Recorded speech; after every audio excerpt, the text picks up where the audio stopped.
Jakarta itu naik level sampai Jakarta langsung kerja.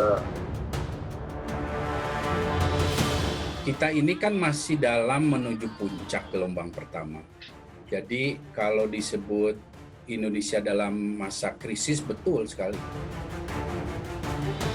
Kalau kita menghitung seluruh wilayah tanah air kita, memang tes kita masih rendah.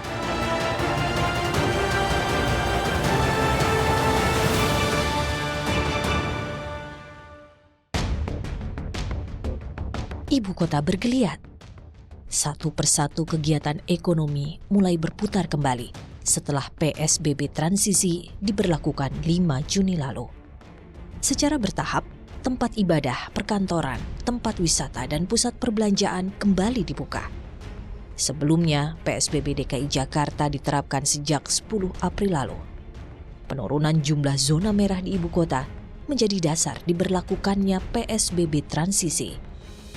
Secara umum sudah menjadi hijau kuning, ada wilayah-wilayah yang masih merah, karena itu kita masih berstatus PSBB, tapi di sisi lain kita sudah memulai melakukan transisi. Keputusan pelonggaran PSBB DKI Jakarta menimbulkan pro kontra di tengah masyarakat. Setuju sih, soalnya kan udah lama banget, kita udah kayak semacam di penjara ya.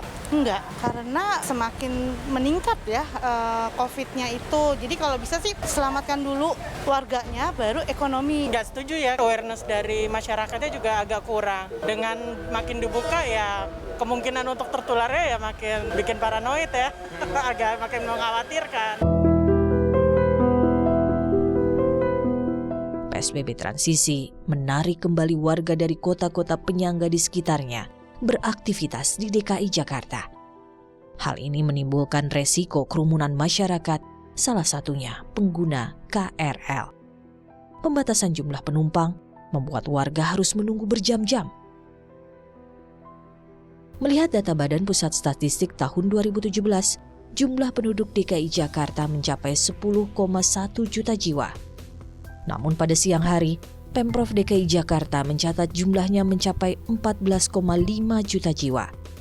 Artinya, ada lebih dari 4 juta jiwa masuk ke DKI Jakarta setiap harinya.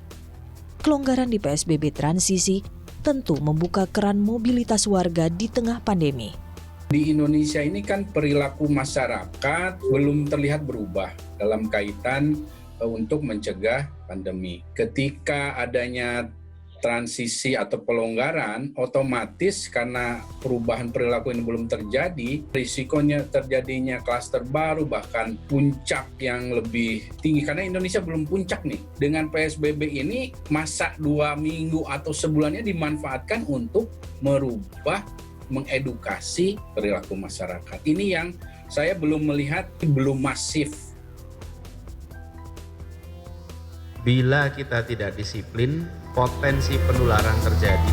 Bila angka kasus meningkat, bila pasien meningkat, bila sampai kematian meningkat, apalagi bila mengkhawatirkan, maka Pemprov DKI Jakarta, gugus tugas, tidak segan-segan menghentikan proses transisi dan kembali kepada semua berada di rumah. Fakta dari data harian Pemprov DKI Jakarta menunjukkan kasus positif COVID-19 masih terjadi setiap hari. Sejak PSBB dilonggarkan tanggal 5 Juni lalu, jumlahnya bertambah lebih dari 1.000 orang. Jadi PSBB transisi itu memang sebaiknya itu dievaluasi, karena itu membuka ruang sektor-sektor di mana masyarakat kemudian secara bebas melakukan aktivitas. Padahal harusnya PSBB transisi itu muncul kalau itu mengindikasikan bahwa masalah kesehatan itu R0, Mas, di bawah R1 harusnya. Geliat ekonomi di pelonggaran PSBB yang diberlakukan 2 pekan setelah Idul Fitri juga kembali jadi magnet pendatang. Melihat data tahun 2019, Pemprov DKI Jakarta mengestimasi lebih dari 72.000 tambahan penduduk setelah momentum Lebaran. Saat pandemi, DKI Jakarta memberlakukan surat izin keluar masuk SIKM guna membatasi mobilitas masyarakat. SIKM berlaku selama COVID-19 masih ditetapkan sebagai bencana nasional.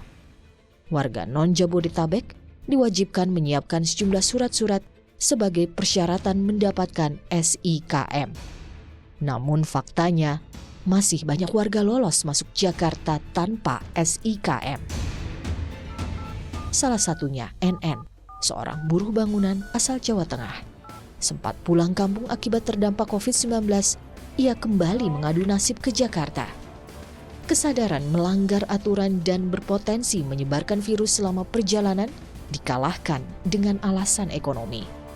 Saya kemarin ke Jakarta itu naik travel, katanya nggak pakai surat ya lolos, ternyata alhamdulillah juga lolos sampai di Jakarta. Sebenarnya aja sih Mbak, pikiran takut, tapi kan kita tergonder oleh ekonomi Mbak, udah nggak punya pemasukan, harus tiap hari makan. Kucing-kucingan warga saat adanya larangan mudik terjadi. Pun sebaliknya, saat pemberlakuan PSBB transisi yang menjadi magnet pendatang kembali ke ibu kota. Aturan yang sebenarnya meminimalisir pergerakan orang dilanggar dengan memanfaatkan kelengahan petugas. Saya tuh nggak ada surat-suratnya. Oh, nggak apa-apa Mbak. Saya udah berapa kali, udah 6 kali ke Jakarta nggak pakai surat semuanya. Yang penting saya nyampe Jakarta itu nggak kesiangan Mbak. Maksudnya kalau saya kesiangan nyampe Jakartanya ya resiko gitu loh Mbak. Pembatasan keluar masuk DKI Jakarta dilakukan dengan 33 checkpoint di sekeliling akses masuk ibu kota. SIKM itu ini menjadi instrumen pengendalian pemerintah Provinsi DKI Jakarta terhadap pergerakan orang keluar masuk Jakarta, khususnya yang dari luar Jabodetabek, yang kita pahami sekarang ada beberapa daerah juga menjadi epicentrum COVID-19. Untuk pemeriksaan SIKM di simpul transportasi itu terus dilanjutkan. Di terminal, di stasiun, di bandar udara, juga di pelabuhan.